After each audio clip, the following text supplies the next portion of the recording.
The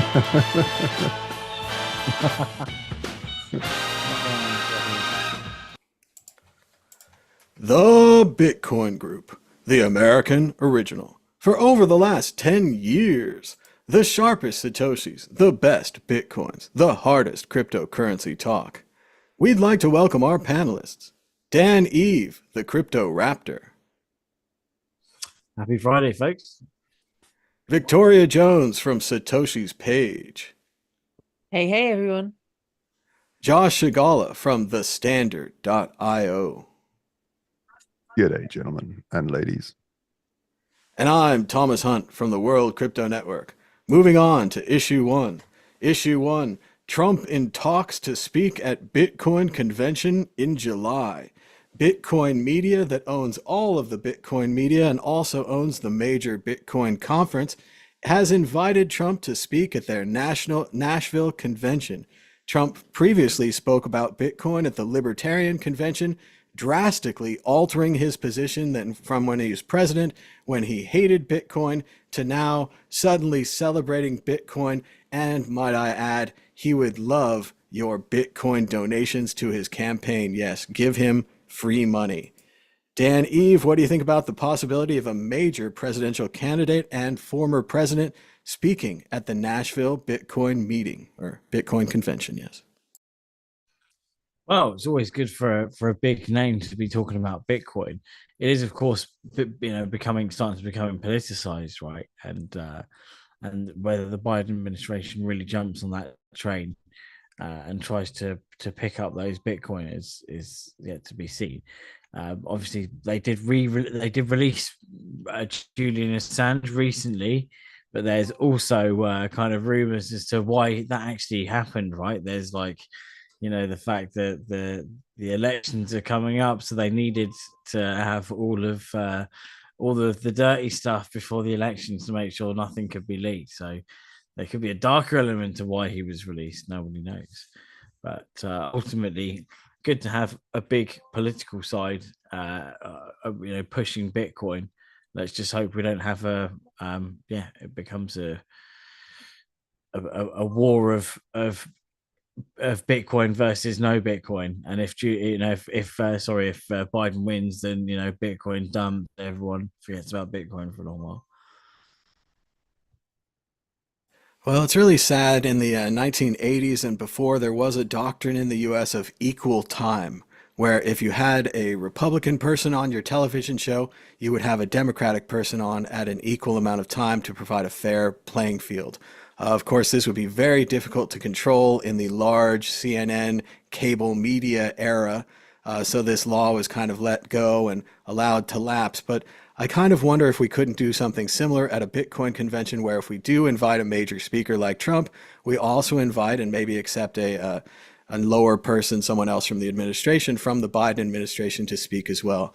I think that we do Bitcoin a disservice when we say that Bitcoin is for one political party or one political candidate. I think we limit our options and we make our future harder for us as Bitcoiners when we do this kind of Bitcoin is Trump only or Bitcoin is right wing only. I really think Bitcoin's for everyone.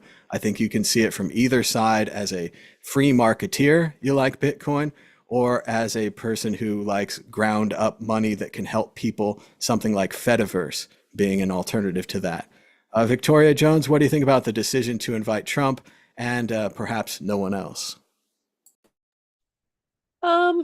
Well, I mean, they may have tried to invite Biden, but I don't know. Has Biden clearly decided that he wants nothing to do with it? I mean, the trouble is the regulators haven't been particularly crypto friendly. The fact that you've got any politician that's starting to show some enthusiasm for Bitcoin is quite a rarity. Quite frankly, I don't trust any of the politicians with it. And also, ultimately, Bitcoin's designed to disrupt the whole entire system, which makes most of them redundant anyway. So I don't know. I think we're just in a place in history where all of those old structures are in the process of dying. I think we're just watching a drama play out as the whole thing kind of grinds to a halt. So I don't know. I mean, invite whoever shows an interest, really. But I don't really understand all of the hype around Trump being enthusiastic about Bitcoin. I mean, the last time that he was elected, he was known to show off about the fact that he had crashed the price in 2017. Everyone seems to have very short memories about that, or we've introduced new Bitcoiners who don't understand that history. And also the article you mentioned, it had a very interesting line, which was, Trump talks about the future of crypto and the future of Bitcoin will be made in America. Interesting that he put the future of crypto first. Does that mean CBDCs? I mean, we're all very anxious about that, and it could be that his future of crypto could be introducing CBDCs and his future of Bitcoin could be banning it. You just don't know. That's a very ambiguous statement. So I don't know. I mean, people are still conditioned to get excited about elections, but ultimately, I mean, I've just written a newsletter on my latest newsletter on my website is Bitcoin and Politics, which is all about how Bitcoin ultimately disrupts politics. So, if you want more of my opinion on that, you can go over there and have a look. So satoshispage.com. It does seem like a very good possibility that Trump is just pandering, just changing his opinions temporarily to try to get the money and support of the libertarians and the Bitcoiners. And that, as we've already seen what he does when he's in office, he did nothing for Bitcoin last time. It's quite possible he does nothing for Bitcoin this time as well if he is reelected. If you read David Bailey's Twitter page, you get a surprisingly different tone with his belief that Trump is all in on Bitcoin and agrees with all of us and will take action on the first day. I don't think we'll see that if we do see a second Trump administration. Josh Shigala, what do you think about the idea of Trump speaking at a Bitcoin conference? I do agree with Dan. He's a major speaker, a major celebrity. This is kind of good for Bitcoin, even if you disagree with him. Yeah, I mean, I would have to say that at this point, Trump is probably the most famous person on earth. So it's kind of like it's a no-brainer if you can get him in to speak at your conference. But yeah, I mean, there's never like Bitcoin isn't for politicians. It's not for governments. It's to disrupt like we've been here before where we have conferences full of regulators and lawyers and Vic had it right. Like, it's the whole system is collapsing around us. We've got, there's no point having two people from both sides because there shouldn't be just two sides. There should be multiple sides to politics. Instead, we have this sort of duopoly. I don't know. It's all just gross. Like, just leave Bitcoin alone. But I do think, Victoria, you give Trump a little bit too much credit. I mean, the guy, when he first took office, didn't even use email. Like his other people do that, and he just sort of answers questions. And so I don't think he's the most technical savvy guy anyway. Like, I don't think he would know the difference between crypto and Bitcoin. He would just sort of, use the term synonymously around that concept. But maybe I'm wrong.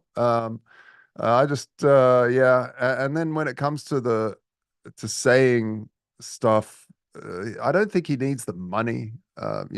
People are sending him millions and millions and millions, more money than imaginable for any candidate. And the other thing that you brought up before the show, Thomas, was the fact that how are people allowed to send politicians $1 million and just publicly say that's like, isn't that like these finance caps and stuff, like how does that all work? Why? I mean, yeah, surely democracy should be about sending, that the many send, $20 each or something like that. I don't know. I think the cap you mentioned was 2,000. And, obviously that's a lot of money for most people, most private citizens. Yeah, I don't know. Politics and money. Inflation is so insane now that we don't even blink at random sending $1 million or $2 million to candidates. Yeah, the standard cap was around $2,000 previously, but after the United States Supreme Court decision, Citizens United, they basically said, and I disagree with this, that money is speech and that corporations are people and that they have all the rights of people. Therefore, they have the right to unlimited speech, which equals unlimited money. I don't know the details on the... Go ahead, Josh. Sorry, it also means regulators can get the fuck out of my face when I want to use my money, and then, so It does, but it does create Right. an unequal situation where some are born into families with more money, or some earn more money, and then they have more speech than you. yeah. And the Winklevi donated $1 million apiece. Jesse Powell from Kraken donated $1 million. I don't know where they donated to specifically. It's possible they use these political action committees, which pretty much support a candidate and used to have more rules on them, but don't anymore. And it's quite possible they could donate $1 million directly to those committees. As for the two-party system in America, the way the money is doled out, especially from party registration, when you register for a party, that party gets, I don't know, $25, $40, something like that. If you add that up, that's a lot of people, a lot of money. We're basically locked into a two-party system here because of the way the money is distributed. So there have been third parties. Sometimes they bring up an idea or a proposition, and that goes through and gets adopted by the main parties. But we don't have a multi-party system like the British Parliament or other parliamentary systems. We really do have a one or the other. And I want to bring up what Victoria said again as well, that when Trump talks about Bitcoin being mined only in the US, and all these libertarians and old-timey Bitcoiners all wave their flags in support, the little hairs on the back of my neck start to stand up. We don't want Bitcoin mining only in one country. That would lead to the possibility of them controlling the mines and then being able to say, this address cannot receive Bitcoin transactions. They could censor the network. They could block transactions. We could see severe damage to Bitcoin's ability to send money everywhere, which, right, you send it to causes I agree with, causes I don't agree with. Either way, it acts as a neutral party. If we had 100% US mining, which I agree is very difficult, but it's what the candidate said, they could possibly change that. So I would be Yeah, but against the that. politicians just say shit. Like RFK just says, we're going to put the entire US economy or budget onto blockchain, not a blockchain or the blockchain, onto blockchain.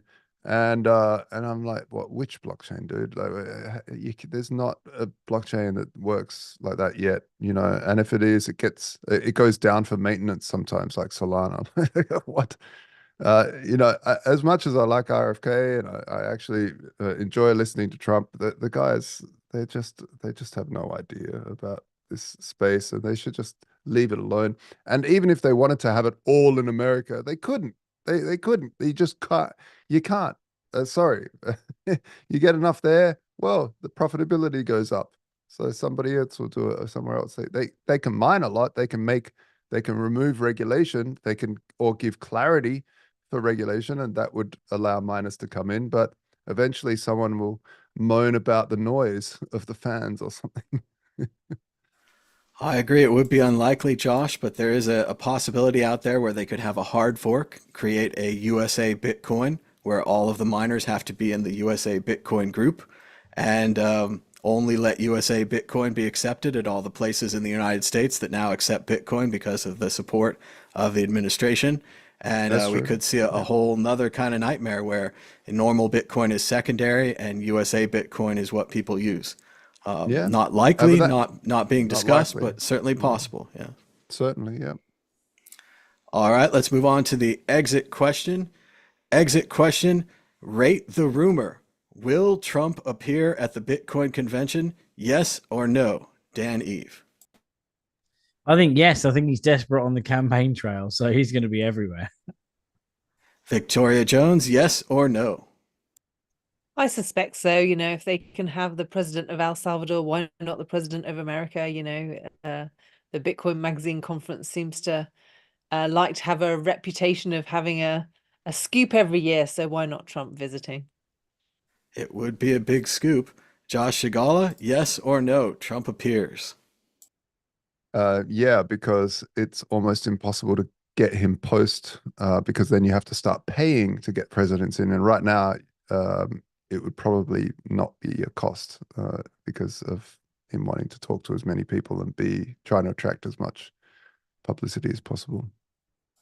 Well, I've heard the rumor many times, and now it's being printed in major papers like Axios. So I will say yes, Trump appears at the Bitcoin convention. Moving on to issue 2. Issue 2, Julian Assange is freed. The Biden administration has freed Julian Assange after an agreement that he would plead guilty to some espionage charges. Assange has been in jail for WikiLeaks, an organization we've discussed many times before. They started out as an open source intelligence agency with a goal of publishing the leaks that you send us, but by the end they were timing the leaks to hurt political candidate Hillary Clinton, and it became a bit unclear what their goals were. Julian's Assange family is raising funds for him using Bitcoin. Previously, WikiLeaks was one of the first major organizations to accept Bitcoin, leading to many positive and, well, also negative stories about Bitcoin, but generally rising the Q rating of the currency. An anonymous donator of Bitcoin donated at least $753,000 of Bitcoin to allow Assange to take a private jet home and to help pay for his various bills and such. Part of his plea deal, I believe he had to pay $520,000 to the US government, which is an incredible sum of money and no doubt left him well in the hole. We also wanted to remind you that back in March 8th of 2022, CoinDesk wrote this article about the Assange DAO, saying that it quickly raised $56 million in Ethereum and split up. We do not know where the 56 million is, if it was returned to the donators, but it certainly was not sent to Mr. Assange. Victoria Jones, Assange is finally free. Many are celebrating. What do you think? Well, it sounds a bit conspiracy theory, but ever since they extracted whatever that mess was from the El Salvadorian embassy, I haven't believed that that was Julian Assange. Personally, I think that he actually died in the embassy, and whatever else is happening ever since is just a complete public performance. Might be an unusual point of view, but every time I see him on the television, it doesn't look like him. His mannerisms aren't the same. It wasn't him giving a speech when he landed in Australia. It was his wife who married him 3 years after we stopped hearing from him inside the embassy. So, I think the reality of the situation, I don't believe it at all. However, the signal that apparently he's free should be a positive blessing to humanity. It helps to convince us that maybe there is some justice and it's possible for the free press to win out and have an influence. I mean, there's no doubt about it, whatever has happened to Julian Assange. I think the WikiLeaks emails certainly had a huge impact. I know they certainly had a huge impact on the American election in 2016. And so, yeah, he's clearly a very influential figure. And if truth and justice is winning the day, then I'm all for that. So well done. A minor correction, it was the Ecuadorian embassy, not the El Salvadorian, because El Salvador is our Bitcoin friend. Yes, South America. Very much. And the part of the story that I really enjoyed back in the day, and again, I don't know if this is true, there was a rumor that he got conjugal visits from Pamela Anderson. So still pretty good. Josh Shigala, what do you think? Assange is free. Everyone's happy. Yeah, I'm really happy to see it. But also it sort of gives me this taste of disgust how the media goes, oh yay, and celebrates it, but also like pulls out these talking points like, whoa, he was actually put people in danger and the same crap. And you're like, what kind of journalists are you guys? Like everything's become PR. Everything's PR. When I worked in television, I worked in television for like 15 years and also in news graphics. And there was a time when when television actually spent a lot of money sending journalists out into war zones, into conflicts, doing undercover work. But this is very, very expensive. It's very expensive to do. It costs the network a lot. And nowadays, the amount of views that gets, it's much cheaper. It's much, much cheaper just sticking a journalist into the political aisles and having them repeat stuff that the politicians say. And then everyone gets all left, right, left. and that gets just as many views, if not more, because it's this drama, than somebody actually exposing something real. And with Julian, actually exposing war crimes and then being put in prison. And then as soon as he gets released, you get all these, like you get our prime minister coming out and taking all credit. Well, I'm really glad I just had a call with Julian and we got him out. We got it. And you're like, you dick, you're such a disgusting piece of filth, going and taking credit, political credit for after so many years. Look at this guy.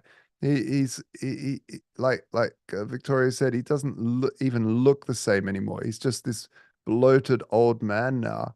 He went in as this young, sprightly guy that's wanting to change the world, comes out just finished. And who knows what they did in prison, forcibly jabbing him with all sorts of nonsense during the scamdemic as well. And So, 20, I wasn't don't it know. 23 hours solitary confinement he spent as well a day? Yeah, Something 23 hours insane. a day. Like, just sick. The guy has been totally abused by the state apparatus. And yeah, I mean, I really hope that he manages to get some retribution from the state. But yeah, the whole thing is so unfortunate and sad. And the fact that the media still walk around with their heads all, and people take them seriously is just demented. Yeah, it's unfortunate. And as for the um as for the Assange DAO, that just makes me really sad. It makes me really, really sad that so many people gave money in good faith, and yeah, well, what now? And this is why it's important to structure DAOs properly, that there are wallets that get affected directly by votes. And I know that Snapshot has been working on that you can actually have a wallet, and that wallet is triggered by a multi-sig, triggered directly by voting and off-chain voting as well, I think. So there are solutions to this, but obviously people just hear the word DAO, they don't look at how it's structured, they don't look at anything about it, and then they pour 56 million bucks into it, and then it just disappears, and they can't even pay for the jet home. Like, what the heck? I mean, luckily, some wealthy Bitcoiner paid it, but yeah.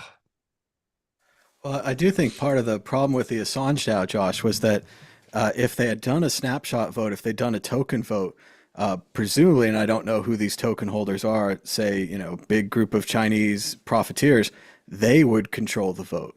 They would be able to outvote the people that started the Assange DAO. So the people who started the DAO preferred to keep the power in the 10, 12 member cabal, whatever it was, rather than open it up to a wider group, because they did not expect $56 million in donations. And obviously, if they had, say, 2 to 3 million that they controlled and their opponent controlled 50 million or 20 million or 30 million, they could easily outvote them in any kind of Yeah, but it's democratic their type money. situation. It's their money, so maybe they should, like that. Sorry, but that's the point of a DAO. If someone's going to pour in that much money, maybe they should have a say.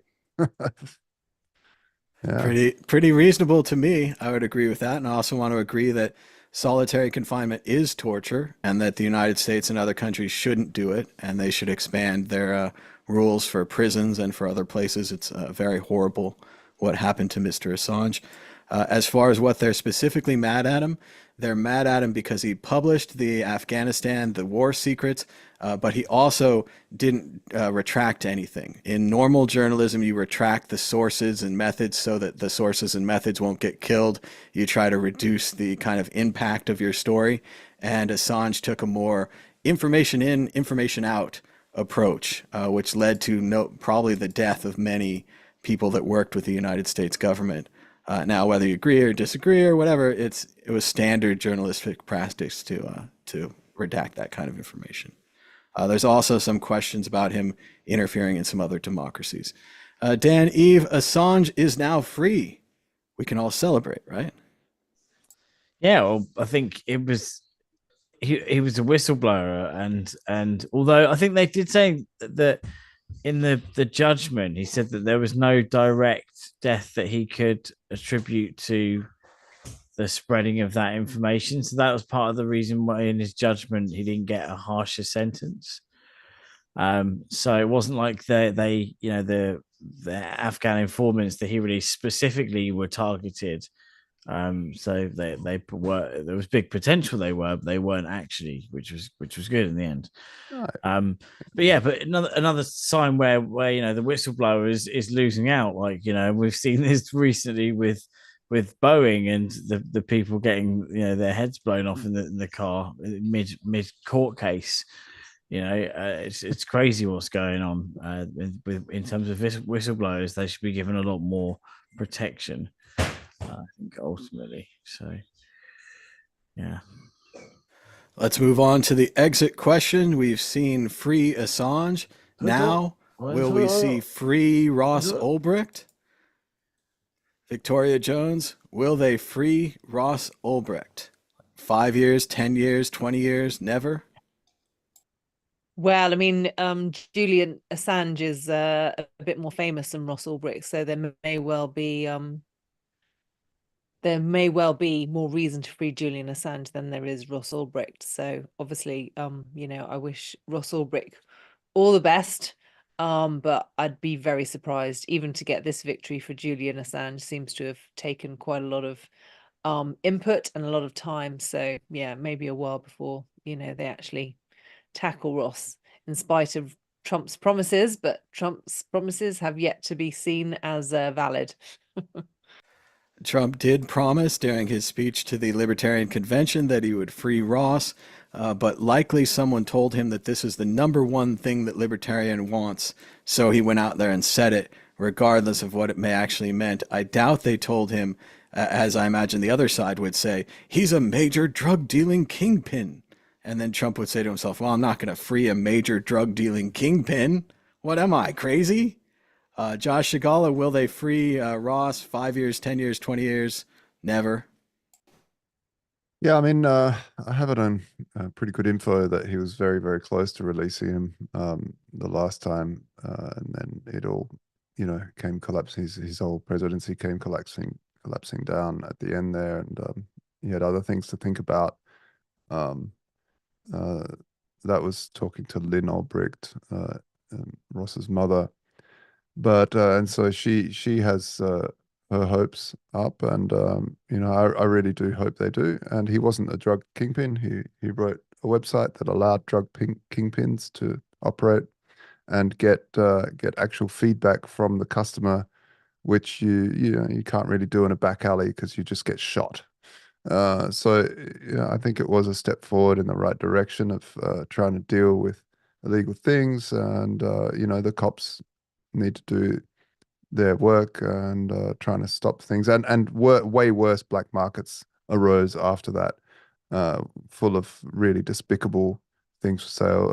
The Silk Road was purely for self-harm, if you wanted to buy drugs and or self-healing, or there was all sorts of things that was for sale there, and it was kind of a showcase of what you could do.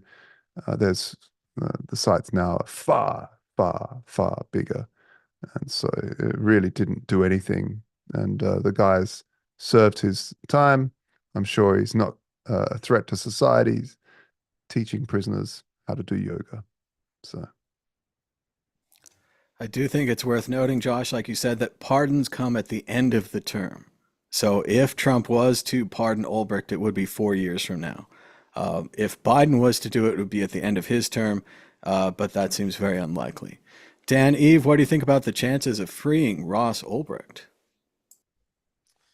Well, it'll be good if that is the case. But why do you think that Biden would be on yourself? Why do you think that Biden would be unlikely? Unfortunately, the drug kingpin argument, the murder argument, which again, here on this show, we all know we don't believe in those. We believe it was an open market, and we believe he was entrapped into the murders.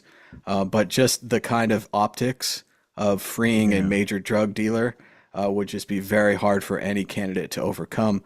The idea that Trump almost overcame it is interesting, but he was a very unique kind of candidate. So it would have been more possible, I'd think, with him. But aren't the Dems more for forgiving when it comes to kind of drug-related sentences? So I could think that play they're into it, for maybe? they're forgiving I of mean, drug users, not of drug dealers. Right. Is what I would say. Okay, yeah, that makes sense. That and makes sense. you know, mainly it was Chuck Schumer was the big guy behind the Democratic side on putting him in prisons. Okay, yeah. Yeah, so he probably isn't going to turn around anytime soon and start backing that. Yeah. Yes, it seems unlikely. So we'll continue to hold out hope for Ross Ulbricht, but for now, we'll move on to the next issue.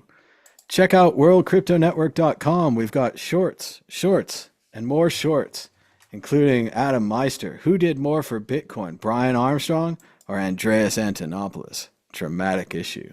Check it out at worldcryptonetwork.com. Issue 3, Bitcoin miner profitability has plummeted since the halving. We've discussed how the Bitcoin miners seem to be selling their Bitcoin more often, and now we're seeing facts saying that Bitcoin miner profitability is 5% from an all-time way low. And as CB Spears says on Twitter, can you guys please start inscribing, shitcoining, sniping, literally anything to help the Bitcoin miners? Josh Shigala, what do you think about the loss of profitability in Bitcoin mining? I mean, this is you know, part and parcel of mining, and it's priced in for the miners when they take on this venture. They look into the future. They calculate the risks. The risks are very well known and understood. That if the price collapses, then you just need to hodl for longer and wait. And usually, what it does is it causes almost like a spring effect where you get more and more pressure as the price goes down, where more and more of these miners hodl.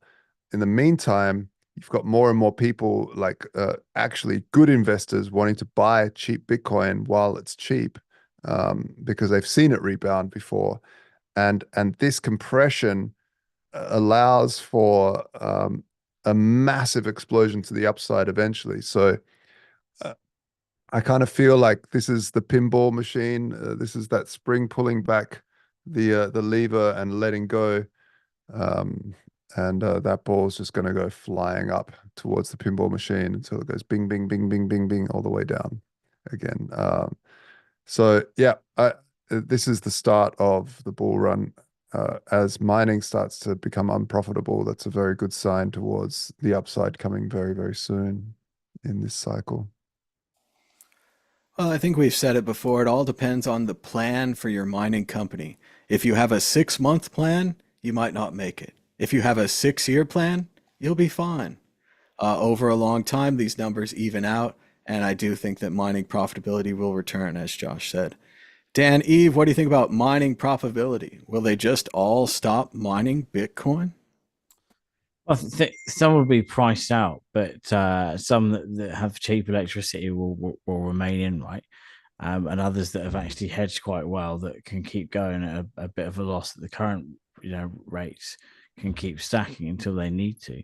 But I don't think the impact of miners on the market is such a I don't know. I don't think it's such a huge issue anymore, because the impact of the amount that they're mining now, is per day is minuscule compared to what the amount traded is on the market. It's not like the old days where it went from 50 to 25 a block, and there was such a massive, huge supply shock. Now you're talking about an absolute minuscule amount on the amount of the circulating supply of like 19, 20 million or whatever it is. So I think that it's not going to have such a huge effect, but the what is going to have a huge effect is the fact that there's the excitement of the bull run, because everyone just knows it's coming. Victoria Jones, what about miner profitability? Will they stop? Well, I think what we're seeing is pretty typical for this point in Bitcoin's price cycle, so it's not that surprising. I think what could be quite shocking is I think we have had a bit of a what can I say? Mimicked elevation of the price because of the ETFs. I think one of the later articles talks about the fact that Bitcoin's done extremely well this year, and it has because of all the hype around the ETFs. And so it may well have created some false confidence in the miners up until this point. But as things start to turn a corner and the hype starts to wane, and then with other things coming up on the horizon, if things suddenly go further down than they are at the moment, then we could hear of some miners screaming in pain and possibly have a rebalancing of the market, which is fairly typical for this point in Bitcoin's price cycle. So yep, watch out for that. All right, let's move on to the exit question. Will the price of Bitcoin be higher this time next week? Josh Shigala. Yeah, slightly. Dan Eve, higher or lower? Higher. And Victoria, higher or lower? Lower, just to be contrarian. And here we go. I think the magic 8 ball is downstairs, so we'll use this virtual magic 8 ball. Will the price of Bitcoin be higher this time next week? And shaking and shaking. Ask again later. Ask again later. So much for that. Moving on to issue 4. Why Bitcoin's Mt. Gox-triggered sell-off is likely overdone. Hacked crypto exchange Mt. Gox is preparing to return $9 billion to users, but that might not be a big deal. Many people have predicted that the Mt. Gox return would crash the price of Bitcoin, as the people getting their funds back would rush to sell their Bitcoin that has appreciated greatly over these last few years. Others disagree. Let's go to Dan Eve. Do you think that the Mt. Gox sell-off is a real scary event or something we'll just pass by? Well, they've had like 12 years of being drummed into them not to sell their Bitcoin. So maybe when they get their Bitcoin, they're just gonna hodl it, and they're just gonna, follow that rule, right? So not all of these people are just gonna grab their Bitcoin and just cash it in. They may cash in a little bit in order to kind of buy pay off their house, or do a few kind of frivolous spends, but ultimately they're probably going to hold their Bitcoin because they know what's coming in the long run. Victoria Jones, is the Mt. Gox return of funds a major crisis for Bitcoin? Well, if it is, this isn't the first time that they've said that we're about to experience this huge crisis when they sell off the Bitcoin. I mean, this is a familiar story. It's not the first time that I've heard this one. It just seems like an opportunity to create extra FUD, given that the price is going down. It's like, how low can we push it? There seem to be people selling off their Bitcoin in the ETFs. So, what else can we do to keep that momentum going? And it's just the perfect story to roll out again. I predict that, China is going to be switching off their miners any week now, just to keep it going. Oh, we love the China bans Bitcoin story. We can't get enough of that. And Josh Shigala, what do you think? Will the Mt. Gox users, who were talking about some of the earliest Bitcoiners ever, once getting their funds back, they're probably getting USD versions or whatever. Will they just sell, or will they buy more Bitcoin? I'm one of those people. Unfortunately, been hodl. It's been one of the longest hodl strategies ever. And, no, there has actually been research on this. Unscientific polls. But most people said they would sell the BCH and keep the Bitcoin. I'm not sure. I'm not sure if that is the case, but I hope not. I hope everyone just hodls everything. But let's see. We will see, and we've certainly talked about it many times on this show. Previously, I think people were more afraid. Now, I think people have gotten used to the idea that the Mt. Gox funds will be returned. Yeah, it'll be priced in. Moving on to issue 5, lawsuits. According to @AP_abacus on Twitter, there is a deliberate and concerted effort. Coinbase sues the SEC and the FDIC. They seek to unearth via Freedom of Information Act request the clear strategy of these industries to debank crypto, removing the banks from the businesses like Coinbase, a pattern of multi-agency effort to deny banking access to the crypto industry, and they hope to find hard evidence of choke point 2.0 tactics.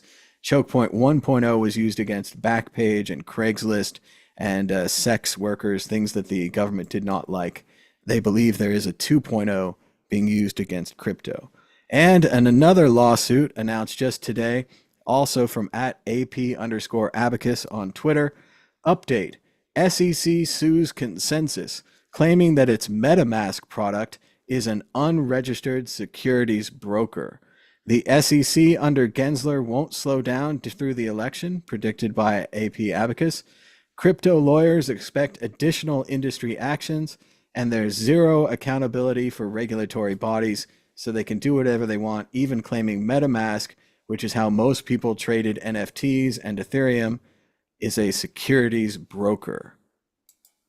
Let's go to Victoria Jones. What do you think about these lawsuits? Coinbase suing the government and the government suing the creators of MetaMask.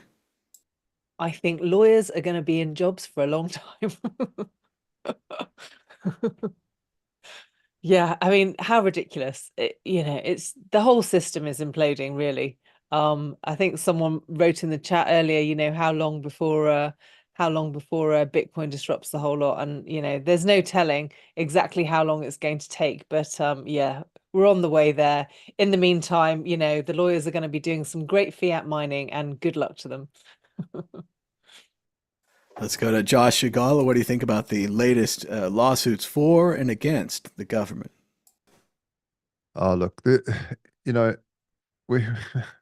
we have the SEC doing this to like MetaMask is really similar to, I don't know, the government going after people creating websites because they don't have the right television licenses or something. Like it's just ridiculous. It's typical governments trying to make themselves useful when really they are the enforcement arm of the private banking sector and the legacy banking sector. They always have been. This is why I always throw up in my mouth when I see these crypto conferences or Bitcoin conferences being so happy that some new regulator is coming to speak and they're the headline speaker at this. I just think, whatever. Like I love crypto as that code is law. I think it's an important part of it. Yeah, you could argue that it's not, but I could also argue that, look, have you ever tried to sue someone transnationally? It's almost impossible. And it takes so long. I mean, Mt. Gox has been going on for years and years and years. On-chain is the way, trustlessness is the way, smart contracts are the way to do things. You can read it beforehand. If you don't like the terms of the contract, you can not go in. And if there is a hack on that contract, well, it's very similar to, hey, this contract wasn't watertight. My lawyer read it, but now some other lawyers figured out a little loophole. You should have worded it like this. It's very, very similar. And I think the SEC is trying to basically just make itself useful or relevant, I should say. And it's not relevant anymore. It might be relevant for certain things like centralized exchanges, but even there they've shown that they're totally inept. I mean, look at what the FTX was totally regulated. For anyone that says, oh, we need more regulation, they were highly regulated and totally just were let through, were let to collapse. So yeah, this is just demented that they're going after like wallets now. Let's go to Dan Eve. What do you think about the Coinbase case? Did the U.S. government conspire against crypto? It definitely seems they're taking a swing at crypto more than other areas, and there is some sort of, I don't know if it's backhanders going on, but there's definitely a lot of patterns happening. those funny memes of Gensler and Elizabeth Warren, like saying like, if you sue Coinbase again, I'll do that thing in that you really like, sort of thing.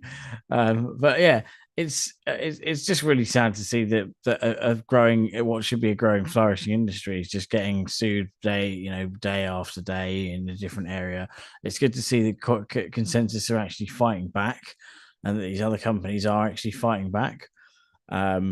We just need more of these win cases racking up, so that the SEC has more, or there's more evidence for the SEC overreach, and the fact that they really are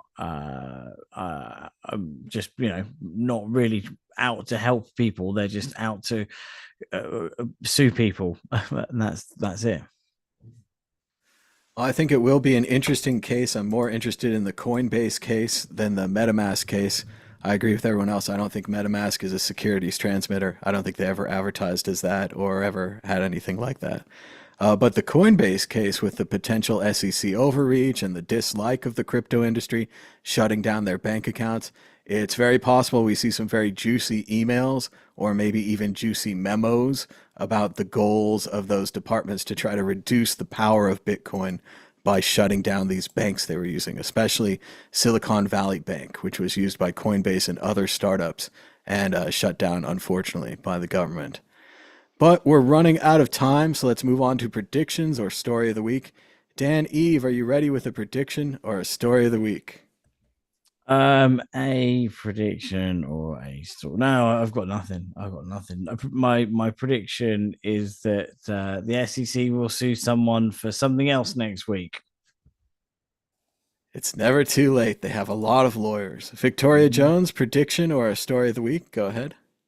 Well, the story of the week, since I was last on, I've published another newsletter, as I mentioned earlier, Bitcoin and Politics. For those who are new to Bitcoin and don't understand how Bitcoin actually disrupts politics and makes all of this nonsense completely redundant, then you might want to actually have a look at that newsletter. So that's on my website, satoshispage.com. And it's called Bitcoin and Politics. And also, I will be joining Dan and Thomas, hopefully, at Mallorca Blockchain Days in a couple of weeks. So we're looking forward to that. All booked. I'm all booked too now. Definitely looking forward to that. Josh Shigala, prediction or a story of the week? Go ahead. So the breeder for my black German Shepherd felt shocking and gave us his brother. So now we've got the brother of the poor puppy that passed away, and healthy little guy running up and down. So you've got two dogs now. We got two. Great. It's lots of fun, but it's keeping me up at night, taking them out in the middle of the rain, freezing cold, and like, Joe, go to the toilet. Come on, go. Yeah. And eventually they do, and then you can crawl back into bed. So yeah, that's the story of the week for me. But also, I'm gonna look, and I'm looking forward to Victoria Jones's next post. It is fun, Josh, when you have two dogs and they can play with each other and keep each other company. But then there's a whole nother problem where they won't stop playing with each other and they won't stop running across the room. Jeez, yeah, I'm telling you. Or if one has one thing and you give them both a thing and they're like, "No, I want what these are." Okay, but now it's just a constant. Yeah.